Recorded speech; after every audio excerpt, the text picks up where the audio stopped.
வணக்கம் நண்பர்களே, நம்ம இந்த வீடியோவில் வந்து எதை பற்றி பார்க்க போகிறோம் அப்படின்னா கால் முளைத்த கதைகள் எஸ் ராமகிருஷ்ணன் அவர்கள் எழுதியது.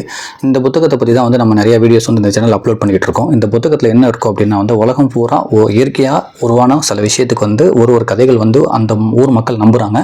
அந்த கதைகள் எல்லாத்தையுமே தொகுத்து தான் இந்த புத்தகத்தில் போட்டிருப்பாங்க. அதுதான் கால் முளைத்த கதைகள் எஸ் ராமகிருஷ்ணன் அவர்கள் எழுதியது.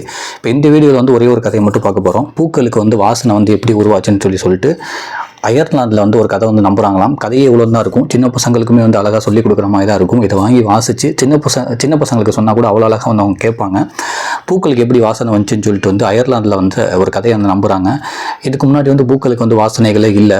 அது எப்பவும் போல் ஒரு பூவாக தான் இருந்திருக்கு. வாசனையே இல்லாத பூக்களாக தான் இருந்திருக்கு. அதுக்கு வாசனை எப்படி வந்துச்சு அப்படின்றதுக்கு ஒரு 3 வரி படிச்சுட்டு அதுக்கப்புறம் நான் கதையாகவே சொல்கிறேன்.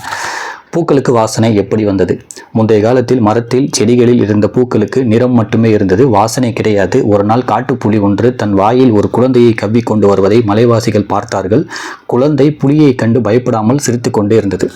ஒரு நாள் இதுக்கு முன்னாடி பூக்களுக்கு வாசனையே இல்லையா, நிறங்கள் மட்டும்தானா. ஒரு நாள் காட்டுப்புலி ஒரு குழந்தையை வாயில் கவ்விட்டு வந்திருக்கு. அதை அந்த காட்டுவாசிகள் அந்த மக்கள் பார்த்துருக்காங்க. ஆனாலும் அந்த குழந்தைக்கு பயமே இல்லையா. லாஸ்ட் அந்த புலிகிட்ட இருந்து அந்த குழந்தையை வாங்கி வளர்த்துருக்காங்க. அந்த குழந்தைக்கு பூக்கள்னால் ரொம்ப ரொம்ப பிடிக்கும். வளர வளர அந்த பூக்கள் மேலே ரொம்ப அது ஆர்வமாக இருந்திருக்கு. அதே மாதிரி ஒரு பறவையுமே அது ஃப்ரெண்டு பிடிச்சிருக்கு. ஸோ பறவையும் இந்த குழந்தையும் அழகாக விளையாண்டுக்கிட்டே இருந்திருக்காங்க. பூக்களை ரொம்ப பிடிச்சனால அந்த குழந்தைக்கு பேர் பூ அழகி அப்படின்னு சொல்லி வச்சுருக்காங்க. இந்த பூ அழகியும் அந்த பறவையும் சேர்ந்து ஜாலியாக விளையாடிட்டே இருந்திருக்காங்க. ஒரு டயத்துக்கு மேலே அந்த குழந்தைக்கு கொஞ்சம் உடம்பு சரியில்லாமல் வருது. அது ரொம்ப சாக போகிற நிலைமைக்கு வருது. அப்போ என்ன சொல்லியிருக்காங்கன்னா, நீ எங்களை விட்டு போகாதன்னு சொல்லிட்டு காட்டுவாசி மக்கள் ரொம்ப அழுதுருக்காங்க. அதுக்கு அந்த பூ அழகி என்ன சொல்லுச்சு அப்படின்னா, நான் இந்த உலகத்தை விட்டு போனாலுமே இந்த பூக்கள் மூலியமாக நான் உங்களை பார்த்துக்கிட்டு தான் இருப்பேன். நீங்கள் ரொம்ப கவலைப்படாதீங்க. நான் இந்த உலகத்தை விட்டு போனாலுமே இந்த பூக்களுக்கு நான் வாசனையை கொடுத்துட்டு போகிறேன். இனிமேல் இந்த பூக்களுக்கு வாசனைகள் இருக்கும். அந்த வாசனையை உங்களுக்கு எப்போ நீங்கள் ஃபீல் பண்ண ஆரம்பிக்கிறீங்களோ அப்போ நான் இந்த உலகத்தில் இருந்துக்கிட்டே தான் இருப்பேன். அதனால் இனிமேல் நீங்கள் கவலைப்படாதீங்கன்னு சொல்லியிருக்கு. அதே மாதிரி அந்த குழந்தை ஒரு நாள் இறந்து போயிடுச்சு. அந்த குழந்தையோட ஃப்ரெண்ட் அந்த பறவையுமே சோகம் தாங்காமல் ஏதோ ஒரு மலையில் முட்டி அந்த பறவையுமே இறந்து போயிடுச்சான். அந்த குழந்தை இறந்து போன அடுத்த நாள்ல இருந்து இப்போ எல்லா பூக்களுக்குமே வாசனை வர ஆரம்பிச்சிருச்சான். அந்த குழந்தை சொன்ன மாதிரியே அது இறந்து போயிட்டு அது நினைவாக வாசனையை இந்த எல்லா பூக்களுக்குமே கொடுத்துட்டு போயிடுச்சு. அது இறந்த நாள் அந்த பறவை இறந்துச்சுல்ல, அதுவுமே தேனாக மாறி அந்த பூக்களை சுற்றியே அந்த வாசனைக்காக பூக்களை சுற்றியே அந்த தேன் எடுக்கிறதுக்காக வருது. அதனால தான் பூக்களுக்கு வாசனை இருக்குது. இதுக்கு முன்னாடி பூக்களுக்கு வாசனைகளே இல்லை. பூக்கள் வெறும் நிறம் மட்டும் தான் இருந்துச்சு. ஒரு குழந்தை இறந்து போனனால அதோட மறு உருவமாக தான் பூக்களுக்கு வாசனை வந்துச்சு அப்படின்னு சொல்லி அயர்லாந்தில் இந்த கதையை நம்புகிறாங்களாம். அப்படி தான் இதில் போட்டிருக்காங்க. நான் கதையுமே ஒரு 4-5 வரி வாசித்து காமிக்கிறேன்.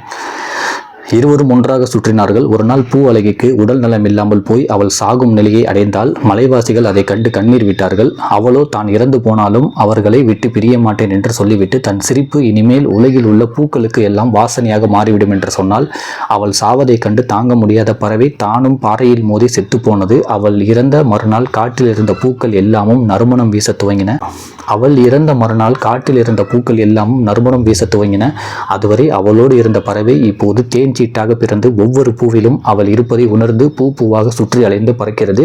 அன்றிலிருந்து தான் பூக்கள் மனம் பரப்ப துவங்கின. அயர்லாந்து அப்படின்னு சொல்லிட்டு இந்த கதையை அயர்லாந்தில் நம்புகிறாங்களாம். அடுத்த கதை தென்னை மரம் எப்படி தோன்றுச்சு அப்படின்றதுக்கு மேற்கு இந்திய வெஸ்ட் இண்டீஸில் ஒரு கதை நம்புகிறாங்க. அதை நம்ம ஒரு அடுத்த வீடியோவில் பார்ப்போம். இந்த புத்தகத்தை வாங்கி படிங்க. எஸ் ராமகிருஷ்ணன் எழுதுறது தேசாந்திரி பதிப்பகம் ரிலீஸ் பண்ணியிருக்காங்க. கிட்டத்தட்ட ஒரு 90 பக்கங்கள் தான் இருக்கும். பட் ஆனால் ஒரு 100-150 கதைகள் இருக்குது. எல்லாமே உலகம் பூரா உள்ள கதைகளை தொகுத்து போட்டிருக்காங்க. அவ்வளோ நல்லாயிருக்கும். குழந்தைங்களுக்குமே கதை சொல்கிறதுக்கு அவ்வளோ அழகாக இருக்கும். நான் இந்த வீடியோவில் முன்னாடியே சொன்ன மாதிரி இந்த புத்தகத்தை பற்றி பின்னாடி முன்னுரையாக என்ன சொல்லியிருக்காங்கன்னா, இயற்கை குறித்த அறிதலை முன்வைத்து உலகெங்கும் சொல்லப்பட்டு வரும் வாய்மொழி கதைகளின் தொகுப்பு. உலகம் தோன்றியது எவ்வாறு என்பதில் துவங்கி மனிதர்களுக்கு ஏன்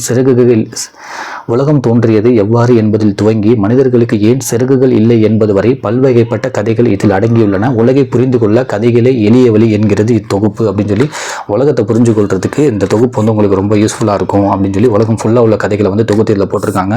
ஸோ நீங்கள் வாய்ப்பு இருந்து டைம் ஒதுக்கி இதை வாங்கி படிங்க. கால் முளைத்த கதைகள் எஸ் ராமகிருஷ்ணன் அவர்கள் எழுதியது.